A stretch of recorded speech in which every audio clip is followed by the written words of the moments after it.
এবার কন্যাকে নিয়ে আসুন, মালা বদলের সময় হয়ে গেছে। যাও সিমরান দিদিকে নিয়ে এসো। বীর, তুমিও যাও।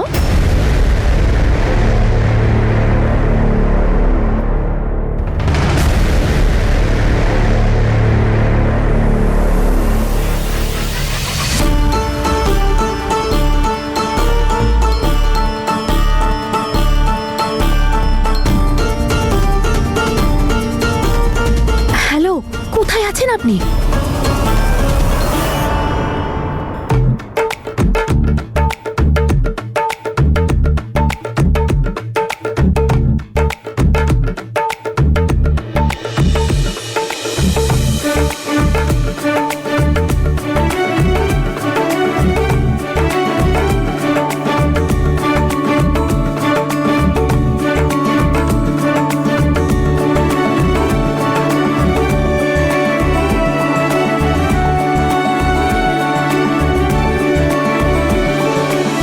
বীর, চলো বরমালা নিয়ে আসি। চলো।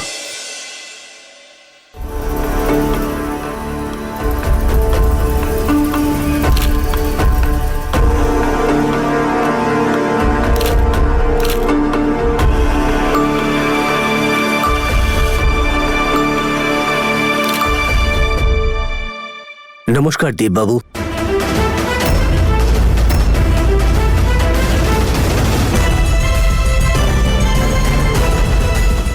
নমস্কার, ক্ষমা করবেন, আপনাকে চিনলাম না। আমি রাজকুমার, এখানকার নতুন ম্যাজিস্ট্রেট। আমাকে এই বিয়ের রেজিস্ট্রেশনের জন্য ডাকা হয়েছে।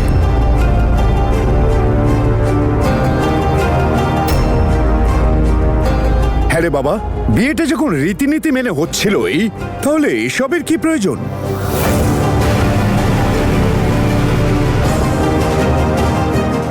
আমার এসবের কোনো প্রয়োজন নেই।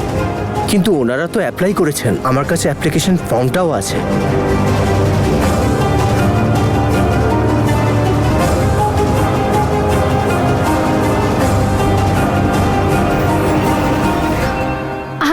আরে আঙ্কেল, যখন উনি এসেই গেছেন রেজিস্ট্রিটা করিয়েই নি আমরা। আর হতেই পারে যে বুঝো সিমরান দিদিকে ঘুরতে বাইরে নিয়ে যেতে চাইছে, তার জন্য ভিসা টিসা তো লাগবেই, তাই না? আর এটা থাকলে তো ভিসা খুব সহজেই পাওয়া যায়। দেখুন, ওরা যেটা করেছে নিশ্চয়ই ভেবে চিন্তেই করেছে, আর এতে কি যায় আসে, ওদের যা ইচ্ছে। সরকারি কাজে বেশ দরকার পড়ে রেজিস্ট্রেশন সার্টিফিকেটের। দেখলেন, রাজনীতির সঙ্গে যুক্ত মানুষ আইনের ব্যাপার তো অবশ্যই ভাববেন। তনু, আমার কিন্তু সন্দেহ হচ্ছে। গন্ডগোল তো আছেই, আর এই গন্ডগোলটা জ্যাসমিনই করেছে। কারণ ও ভালো করে জানে এরকম করলে সিমরানদির পাস্টের ব্যাপারে সবাই জানতে পারবে। বীর, আমাদের ম্যাজিস্ট্রেটের সাথে কথা বলতে হবে। আসলে যেটা বলছিলাম স্যার, এখন তো মালা বদল হবে, তাই হ্যাঁ, তো মালা বদলের আগে রেজিস্ট্রি হবে নাকি? এখন মালা বদল হবে, 7 পাকে ঘোরা হবে, তারপর হবে। ঠিক আছে আমাকে ক্ষমা করবেন, আমি এতক্ষণ থাকতে পারবো না। স্যার, আপনি মালা বদল পর্যন্ত ওয়েট করুন। মালা বদলের পর আমরা রেজিস্ট্রেশন করিয়ে নেব। ঠিক আছে, কিন্তু একটু তাড়াতাড়ি করবেন প্লিজ। হ্যাঁ, ভালোই হলো স্যার রাজি হয়ে গেলেন। আমি জানি তুই প্রত্যেকবারের মতো এইবারও আমার প্ল্যানটা বুঝতে পেরে গেছিস, কিন্তু এইবার আমি তোর ভেতরের এই গোয়েন্দাটাকেই কাজে লাগিয়ে আমার কাজ করব। আসুন এই মশাই, চলুন।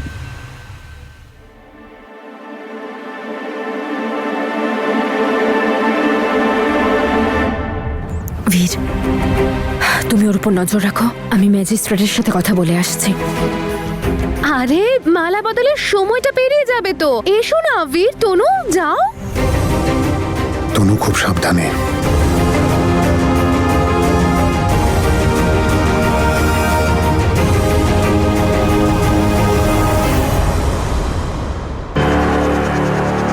না না না না না, এত সহজে সিমরান দিদি আর বুঝো মালা বদল করতে পারবে না।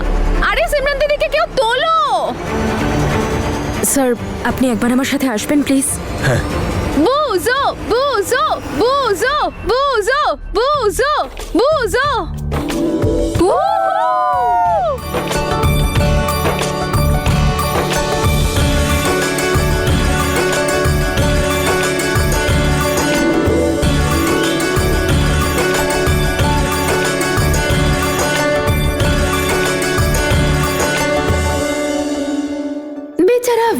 ভাবছে যে তনু হয়তো সব সামলে নেবে, কিন্তু এবার তো তনুই বিগড়বে সবকিছু। বলছি, ওনারা রেজিস্ট্রেশন কখন করালেন আমরা তো জানিই না এই ব্যাপারে।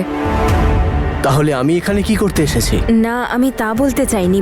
ওই অ্যাকচুয়ালি বাবাকে তো এখানে সবাইকেই চেনেন, কিন্তু আপনাকে চিনতে পারলেন না, তাই। এই দেখুন আমার আইডি কার্ড। এরপর হয়তো আপনারা বিশ্বাস করবেন আমাকে। স্যার, আপনি কিছু মনে করবেন না। এই দেখুন, দেখুন এতে একটা সার্টিফিকেট কম আছে। আপনি প্লিজ প্রশ্ন করার বদলে ওই সার্টিফিকেটটা আমাকে দিয়ে দিন। কোন certificate? সিমরানের divorce certificate.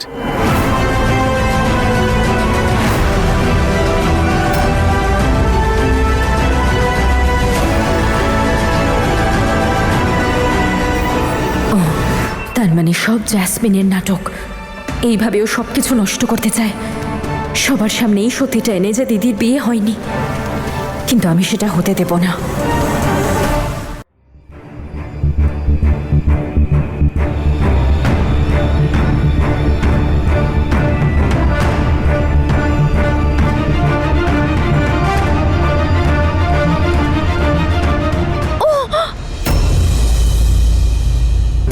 Sorry sorry sorry sorry uncle, sorry, আমি একদম বুঝতে পারিনি। সরি, আমি পরিষ্কার করে দিচ্ছি। প্লিজ আপনি ভুল বুঝবেন না। আপনি একটা কাজ করুন, আমার সঙ্গে ওদিকে চলুন, আমি আপনাকে ওয়াশরুম দেখিয়ে দিচ্ছি। সরি, আসুন না প্লিজ। না স্যার, ওর তো বিয়েই হয়নি, তাই ডিভোর্স সার্টিফিকেট কিসের? কিন্তু এটাই তো লেখা আছে। ওই অ্যাকচুয়ালি সবার এটাই মনে হয়, কিন্তু এটা সত্যি নয়। আঙ্কেল, ওয়াশরুমটা ওই সোজা গিয়ে ডান দিকে পড়বে। ওর একটা ছেলে আছে, কিন্তু কিন্তু কি আপনি এটা বলতে চাইছেন যে সিমরানের বিয়ে হয়নি আগে? তার মানে তো এটাই হলো যে বিয়ে না করেই ওনার সন্তান জন্মেছে।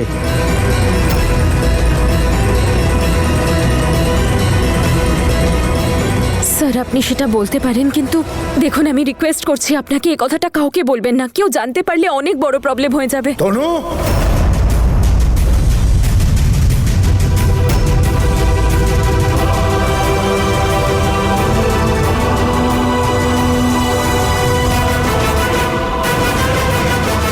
এসব আমি কি শুনছি তোমার মুখে? ওই আঙ্কেল, এরকম কিচ্ছু নয়। তাহলে কি? সিমরন বিয়ের আগেই মা হয়ে গেছে, তাই বললে তো তুমি? ওই আমি আপনাকে বোঝাচ্ছি আঙ্কেল, যেটা হয়েছিল সেটা ওদের বিয়েটা হওয়ারই ছিল, কিন্তু তার আগেই ক্যান্ডি জন্ম নিয়েছিল। আর সেই ছেলেটা পালিয়ে গেছে, এটাই তো বলতে চাইছো তুমি? এইরকম সন্তানকে পরিচয়হীন বলে, পরিচয়হীন।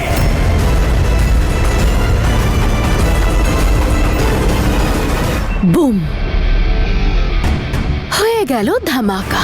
তুমি তোমার ভাইকে মণ্ডপে বসিয়ে আমার বর বদলেছিলে তো, দেখো এবার আমি তোমার দিদির ভাগ্যটাই বদলে দিলাম। এটা আপনি কি বলছেন আঙ্কেল? ওদের বিয়েটা হতো? বিয়েটা তো হয়নি, বুঝো? আঙ্কেল, আঙ্কেল, আঙ্কেল, বুঝো?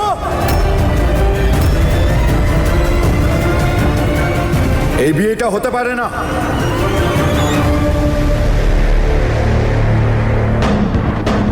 হবে না এই বিয়েটা। আঙ্কেল, এটা কি বলছেন আপনি? আমি বলছি এই বিয়েটা হতে পারে না। আরে আমার ছেলে কোনো বাজে মেয়েকে কিছুতেই বিয়ে করতে পারে না, যে কিনা পরিচয়হীন সন্তানকে কোলে নিয়ে ঘুরছে।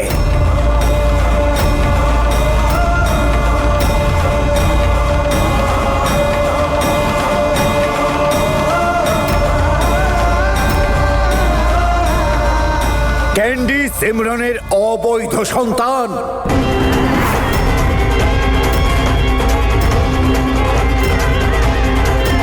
ক্যান্ডি সিমরনের অবৈধ সন্তান।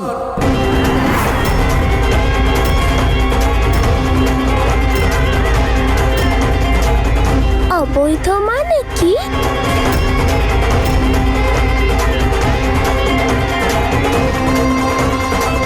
কিছু না বাবা, চলো আমরা ভিতরে গিয়ে খেলি। ব্যাস বেআই মশাই, ব্যাস।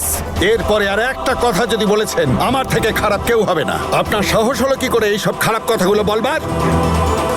দেখুন দাদা, কিছু বলার আগে অন্তত আপনার এটা ভাবা উচিত যে আপনি কি বলছেন। আপনি মুখ সামলে কথা বলুন। একটা ভদ্র পরিবারের মেয়ের সম্পর্কে বলছেন। আপনি এরকম ঘৃণ্য আর মিথ্যে অভিযোগ কি করে দিতে পারেন আমার মেয়ের নামে? নিজের পাতানো মেয়েকে জিজ্ঞেস করুন, ওই বলবে সব কথা।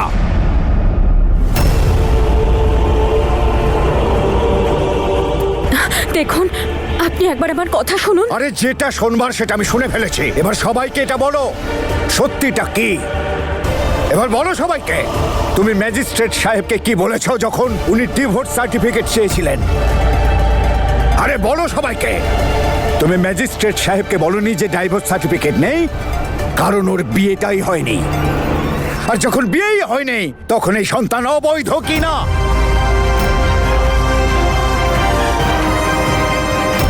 শান্ত হন দাদা।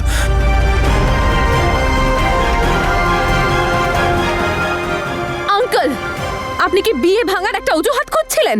আরে আপনি তো সবকিছু জানতেন, তাই না? সবকিছু জানার পরেই তো আপনি এই বিয়ের জন্য রাজি হয়েছিলেন। তাহলে আপনি সব দোষ বিচারে তনুর ঘাড়ে কেন দিচ্ছেন? কি?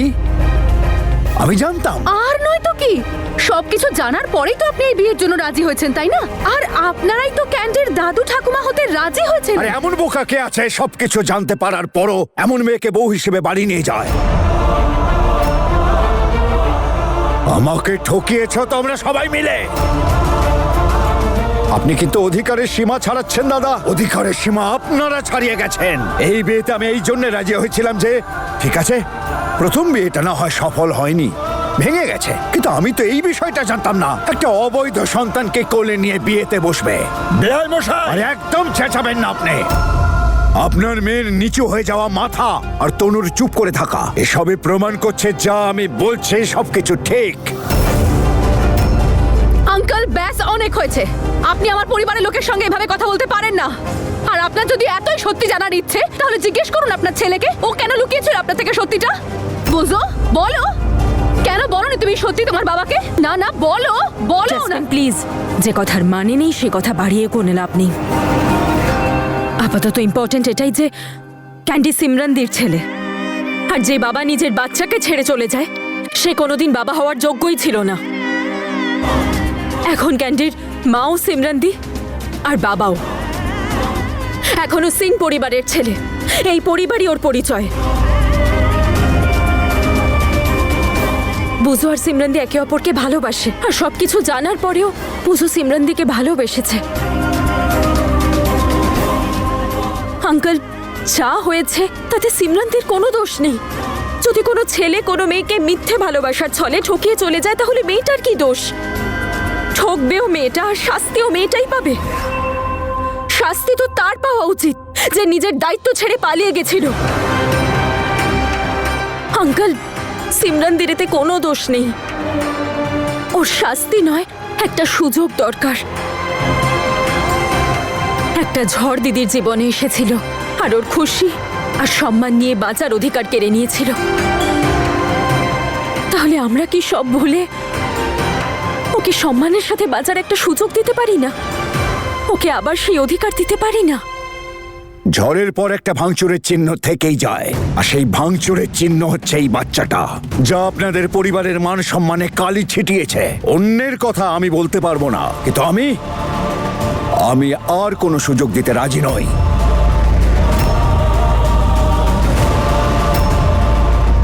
আমি কোনো অবৈধ সন্তানকে নিজের বাড়িতে নিয়ে যেতে পারবো না।